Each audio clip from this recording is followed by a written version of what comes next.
খেলায় নয় চেহারায় পরিবর্তন আনলেন ভিনিসিয়াস জুনিয়র। কথায় আছে আগে দর্শনদারি তারপর গুণ বিচারী, আর তা নিয়েই এবার হাজির হলেন রিয়াল মাদ্রিদের এই তারকা। নিজেকে আরও আকর্ষণীয় করতে ২৬ বছর বয়সী এই ব্রাজিলিয়ান ফরোয়ার্ড করিয়েছেন আধুনিক কসমেটিক চিকিৎসা চীন হারমোনাইজেশন। ২০২৬ বিশ্বকাপের শেষ ১৬ থেকে ব্রাজিলের বিদায়ের পর এই কঠিন মানসিক পরিস্থিতি কাটিয়ে উঠতে নিজ দেশের ছুটিতে গিয়ে তিনি এই রূপচর্চার শরণাপন্ন হন। সাধারণত বিনোদন জগতের তারকাদের মাঝে জনপ্রিয় এই রূপবদল প্রক্রিয়ার প্রচলন থাকলেও ক্রীড়াক্ষেত্রের ব্যক্তি হিসেবে নিজের নাম লেখালেন ভিনি।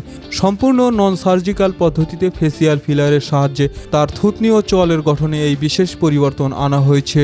এই চিকিৎসার জন্য ভিনিসিয়াস যুক্তরাষ্ট্রের মায়ামি থেকে বিশ্বখ্যাত চর্মরোগ বিশেষজ্ঞ ডাক্তার আলেসান্দ্রো আলারকাওকে ব্রাজিলে উড়িয়ে এনেছিলেন। সামাজিক যোগাযোগ মাধ্যমে ভিনির নতুন লুক ভাইরাল হতেই ভক্তরা চেলসির সাবেক তারকা রামিরেসের চেহারার সাথে তার তুলনা শুরু করেন, আর তাতে যোগ দিয়েছেন রামিরেস নিজেও। তবে ৫ ম্যাচে ৪ গোল করা ভিনি এখন অতীত ভুলে রিয়ালে ফিরতে প্রস্তুত। রিয়াল সভাপতি ফ্লোরেন্তিনো পেরেজও তার চুক্তির মেয়াদ বাড়ানোর ঘোষণা দিয়েছেন।